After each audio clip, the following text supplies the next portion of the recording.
Hello, my name is Quan, and welcome to Horror by Quan. where I tell unique stories that I've written and put them in audio like storytelling format. If you like this style of storytelling, if you like any of my stories, please show some love by liking, sharing, subscribing to this content. I'm making it my mission that for each and every story that I make, I get better and better each and every time you listen. With that being said, the story is about to begin. I hope you enjoy. Tell me what you think. This is a story of being the bad guy at the wrong time and the wrong place. We see a house with lights on. It's nighttime. There is a flat yard with a few bikes scattered across it. 15 feet away from the house, a 4-door car slowly creeps up, no lights on, with 3 men in the car, mask on. The leader says, "Is this the family's house?" One of the henchmen replies, "Yep, this is Lester's house." Another man says, "How much money have we gave this man?" The ringleader responds, $50,000, and still no return on our investment. So, what I want you to do is I want you to go in there and take something of equal value to speed up the process. One of the henchmen replies, "All right, boss. So does that mean we're taking the kid?" The ringleader replies, "That should do." Fast forward 10 minutes later, the car is driving really fast on the road. The 2 men have successfully nabbed and blindfolded a teenage girl. "Please let me go," the girl says. "Shut up," one of the henchmen responds. The ringleader flicks the henchman in the head. "Be a little bit more respectful." "What's your name, little girl?" "Dakota," she responds. "Dakota. Nice name. So, the reason why you are taken from your home, from your family, is because your dad borrowed money from us. And he hasn't returned any of our money with any interest. So, to speed up the process, we're holding you for the next 2 days." She gets a little control of her voice. "Are you going to kill me if he doesn't pay?" There is a smooth but creepy silence. "It's nothing personal," the leader says. "It's just business."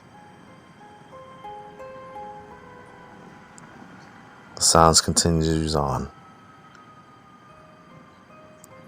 as they drive to the destination. 30 minutes after that, we now see the Dakotas in the house. They take her upstairs and they put her in a room and they take off the blindfolds and the things that bonded her hands. She's in a small room, no window, just 3 walls and a small bathroom.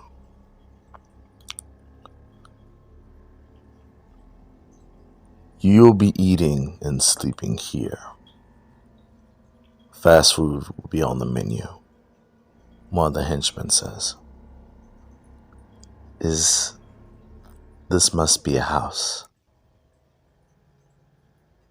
The henchman replies, yes. Me, Drake, and the boss will be sleeping downstairs.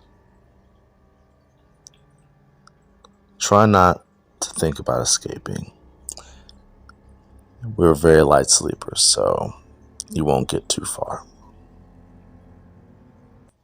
Dakota stands silent as the henchman stands there observing her. He then slowly closes the door and locks it. Dakota first walks towards her bed and takes off the top sheet. And then an idea pops in her head. She then rushes to the bathroom.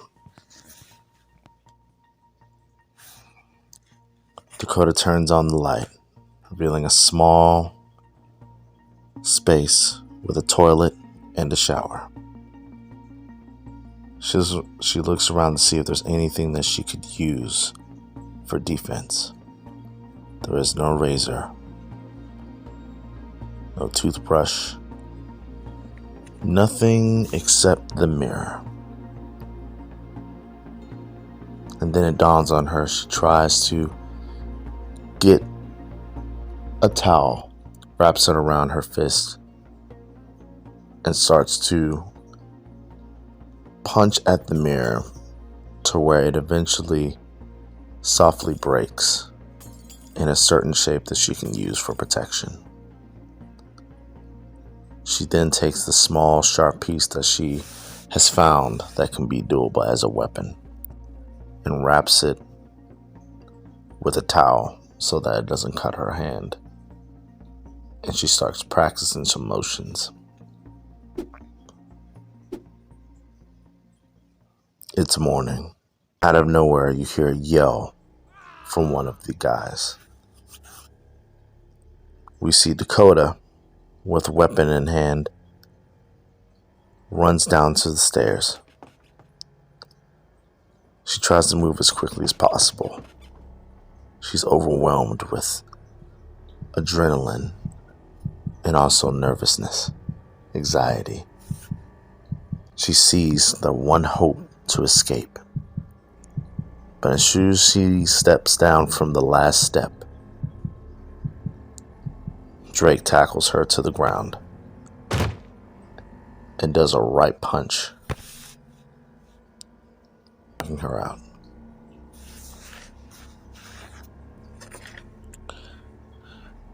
Did you get her? One of the henchmen says from upstairs. Yeah, I got her. How are you doing up there? He starts coming down. She got me good. Shows a stab wound near the outside of his leg, near the quad.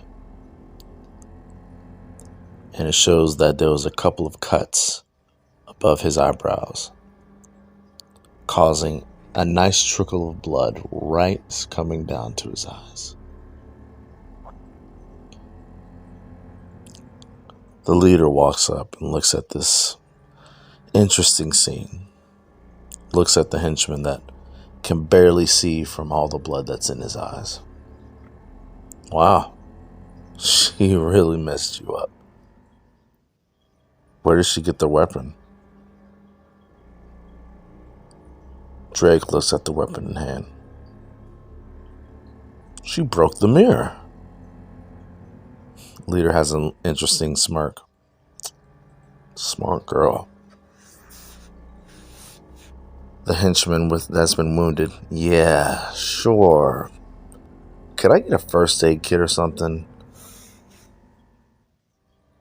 Leader points to the kitchen. Should be up in one of the cabinets. Drake, make sure that she doesn't have any other surprises. Drake nods his head as he picks up the unconscious girl and carries her back upstairs. Any word on her dad yet? The leader looks at him. Yeah. He says that he will get the money soon. I told him he has until tomorrow morning before we kill his daughter by sunrise. Drake nods his head and continues carrying the girl back to the room. Dakota wakes up from the bed as she tries to get up quickly to observe her surroundings. She sees a McDonald's bag with sweat from becoming the cold drink. She moves towards it and checks in the bathroom. There's no more mirror, no shower curtain, or no pole that used to hold the shower curtain. She then grabs the food and eats as she thinks about the next move. Another idea popped in her head. She first gets up and turns off the light in the room,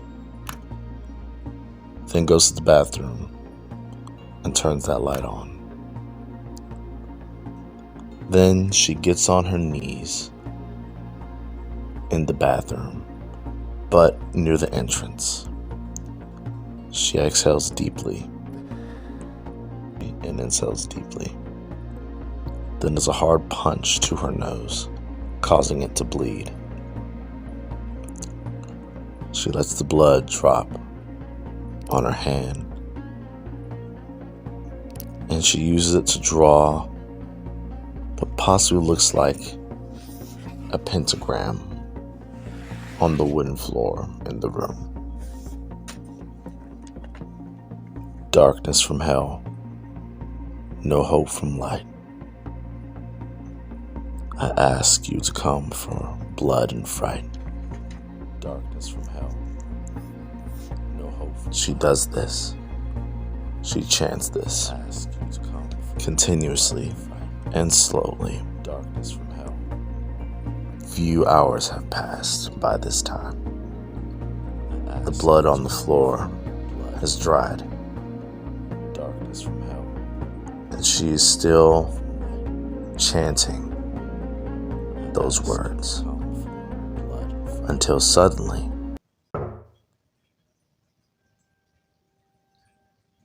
Dakota stops. She looks to where the knocking came from. She looks in the corner of the dark room and sees a slightly dark figure, or what makes out a dark figure in the corner.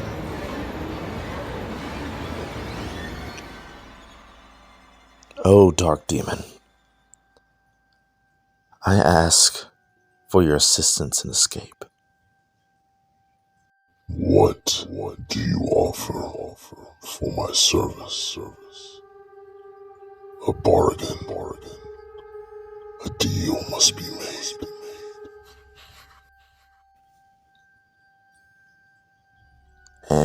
And I will. I offer blood and nightmare. A gray hand comes from the darkness to where she can see it and scratches the dry blood off the floor. Is it your blood? Your suffering? No. Theirs. If you help me escape, their blood, their suffering, their souls are for you. Would that please you? 30 minutes after that, unknown to what is happening upstairs, the ringleader with the 2 henchmen are eating some Chinese food. Drake gets a container of Chinese food and goes up. And now this is for the girl. General Tso's chicken. One of them can barely hold back how good that sounds. If I was gonna go out, that'd be a dish I'd like. Drake starts to walk upstairs. As he gets to the top, he's about to open the door, but the door slowly cracks open. He busts through with the door to the dark room. He turned on the light to see a face with red eyes. Yells and drops the food at the same time. One of the henchmen rushed to the bottom of the steps. Did you just scream? No, that wasn't a scream. Someone was in the house. There's only one way in the house. And it's through the main door right here. I'm telling you, there is...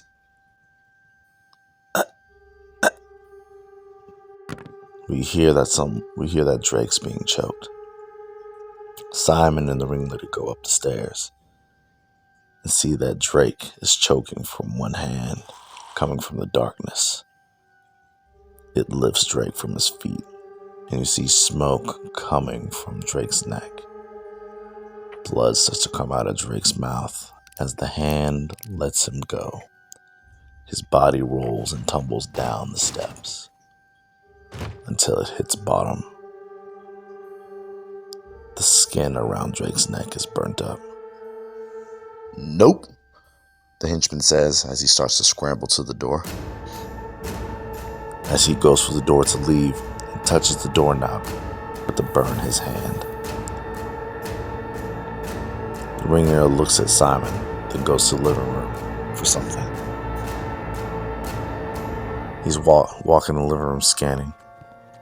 Well, what do we do? Where's your gun? Ringleader looks and sees the gun on the table. He speed walks to it and grabs the gun until the lights start to flicker. The leader aims the gun at anywhere he can see. He points the gun towards Simon. He ducks out the way. While the lights are still flickering, a deep humming noise is heard. The leader starts to move toward the door with Simon as he looks around. He looks toward the door to see the demon blocking his entrance. The leader takes a few shots at the demon and nothing happens. There is no demon. There's only holes in the wall. The leader moves around the flickering environment. As she looks up and sees smoke. Smoke that starts to fill the ceiling. The leader starts to move toward where he sees the smoke coming from. We're in the kitchen. The ringleader and Simon see that the fire has taken over half of the kitchen. As the leader turns around, he sees the demon about to touch him, and he counters with some shots to the demon's chest as it pushed him back on the floor. The leader smiles. You see that? He looks around to look for Simon and doesn't see him. He then hears some wet coughs coming from where he possibly might have shot the demon. And he sees that it was Simon that he shot up. There's a moment of confusion and shock as the leader sees that Simon takes his last breath from the bullets that entered his body. The leader tries to focus on the situation. He hears a demonic laugh in the background. The leader takes a breath, trying to center himself, only to see the demon over the fire. He's about to shoot at it again, only this time the demon counters with whips of fire, catching both of his wrists, burning him. He tries to escape, but he can't. It is fully wrapped and singed into his body. And to add insult to injury, the demon slowly pulls him into the fire. One half in pain, one half in anger, all sorts of fear. He tries to pull, but he cannot match the demon's strength as he slowly is pulled into the fire, burning, scorching, screaming. While the last screams are being heard,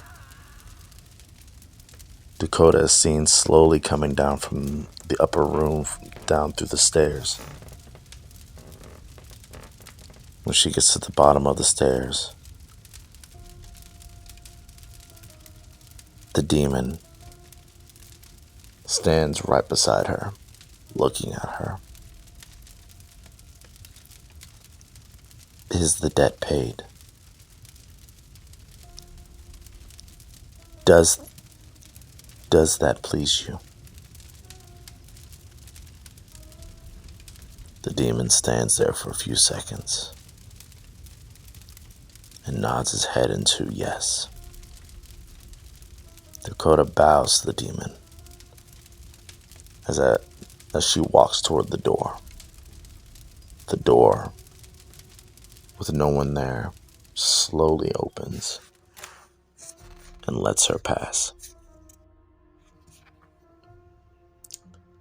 As the door closes, she continues to walk 10 more feet in front of the house. She turns around and looks at the fire consuming the house. Hears the fire trucks incoming on the way. She looks at this vast scene, this crazy scene, one last time. Then she turns around and starts walking to her home as she recounts all that has happened. The end.